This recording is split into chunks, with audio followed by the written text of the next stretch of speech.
We have had quite a few questions coming in through the Q&A box, and so I'm going to see how many we can get through. The first question is probably really directed to Dr. Bjornsson, and the person writes and says, AR42 is great, but it seems like there were some potentially more natural and accessible compounds that may affect the dentate gyrus, such as herbs or omegas. Can you comment on that? Yeah, so AR42 is a cancer therapeutic, and we picked it because it was a very powerful agent, and it was known that it could cross the blood-brain barrier. I don't think we ever envisioned that to become the final therapeutic avenue. And we've done other work that kind of complements, we're always trying to validate our previous findings. So we did work with ketogenic diet in the mice, because that raises a natural HDAC inhibitor called beta hydroxybutyrate.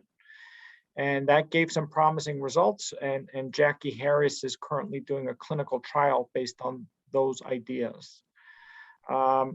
Regarding the herbs and the omega, it's a little bit hard to say. And we currently, even though we've done some of this stuff in mice, we currently don't recommend that patients go on a ketogenic diet or do different things, because one really needs the clinical trial to be able to answer what's truly useful, what translates and works in patients.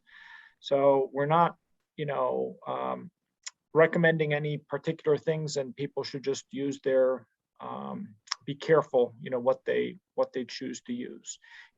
One note of warning: there are some companies that target families of patients with intellectual disability or autism and say that they can make perfect vitamin blends for that person. It's usually not based on a lot of good evidence, so I'd avoid that.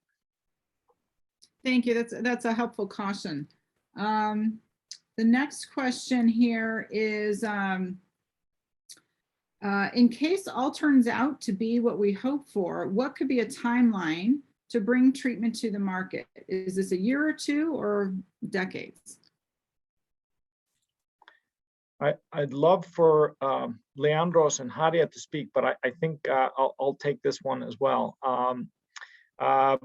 It's hard to say. So you'll hear more, and I specifically didn't speak.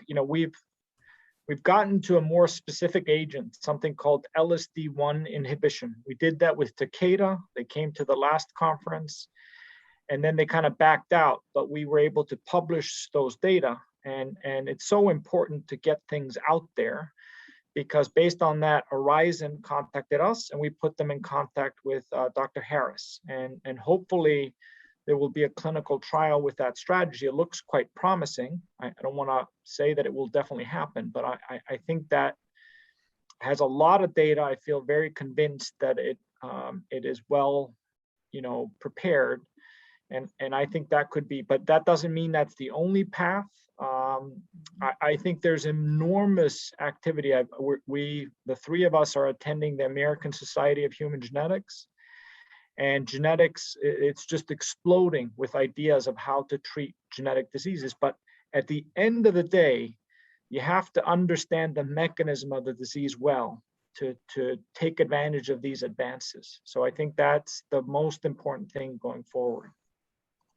Just on that note, can you very quickly speak a little bit more to what else has to happen in your mind to better understand the mechanistic basis for this? So I think,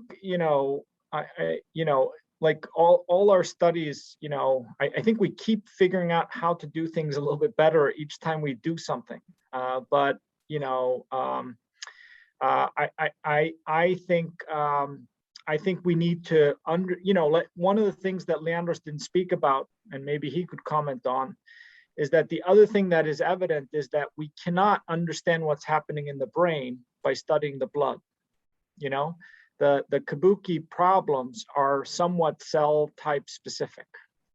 And that means we need to extend our studies and study many different cell types. And I think that's where the mice are very powerful. I think another thing that I really strongly believe in is that we need to make more mouse models with many different mutations to fully understand Kabuki and which ones are going to respond to what and so forth. Because just keep in mind, these beta geo, it's like a one patient that has many, many twins. And one of the things that I'm trying to push in my lab is to get more models and extend our studies like that.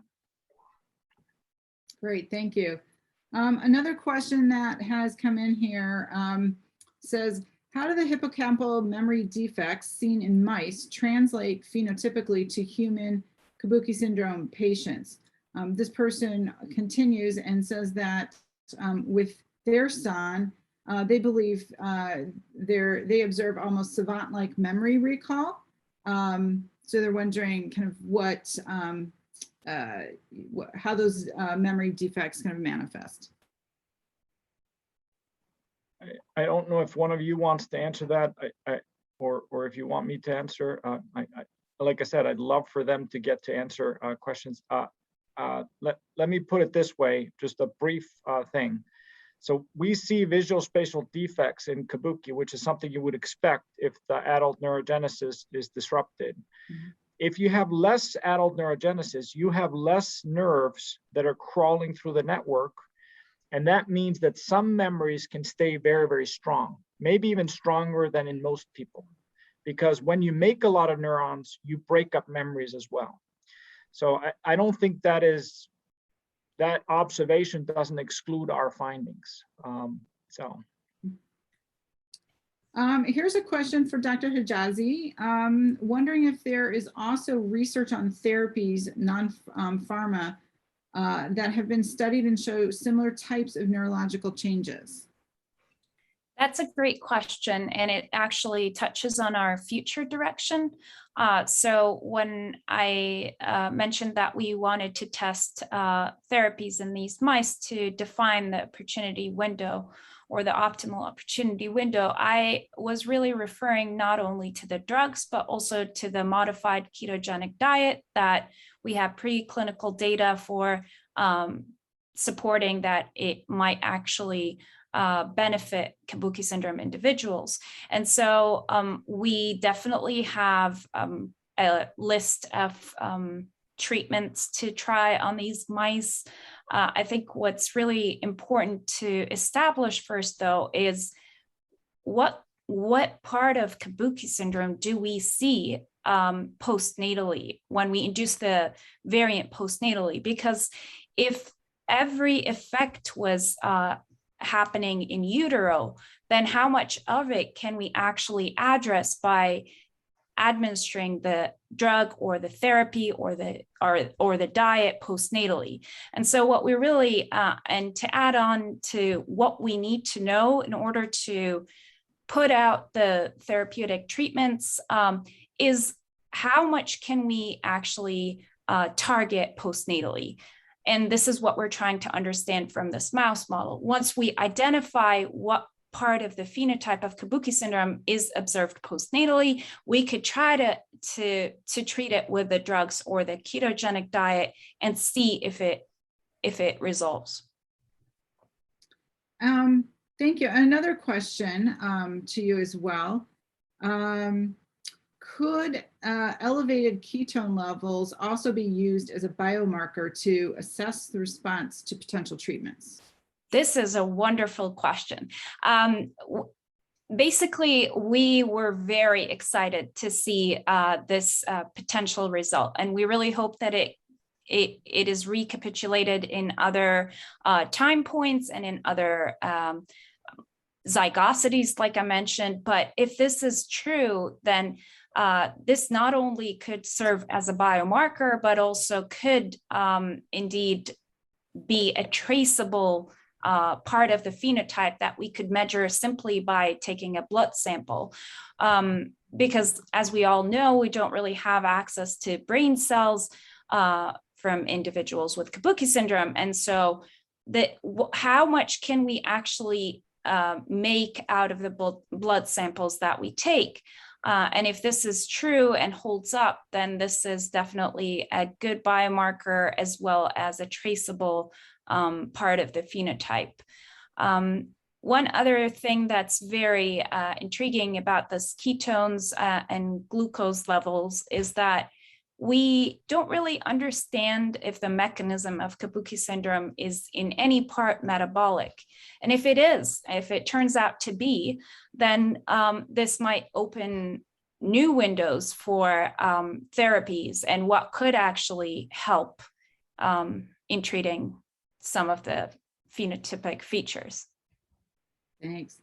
That's exciting. So many possibilities. Here's a question, I believe, directed for you, Dr. Bjornsson. It says, considering the wide effect of AR42 in the general chromatin landscape, have you observed any additional effect of this drug in the mice? So we saw also that we didn't see any bad effects. This is a short-term treatment, so and it's at a lower dose than what people use it in cancer. But we did see that the spleen, which is often big in our mice, it shrunk. So I don't know, we haven't made much of it, but that's something that we have observed. We haven't looked very carefully at other things. Okay. And Dr. Boukas, a question for you here.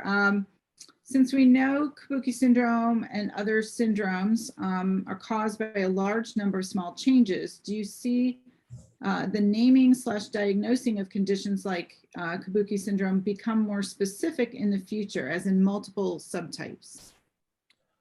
Yeah, so that's a great question. So I think it is helpful to group these disorders based on the causative gene.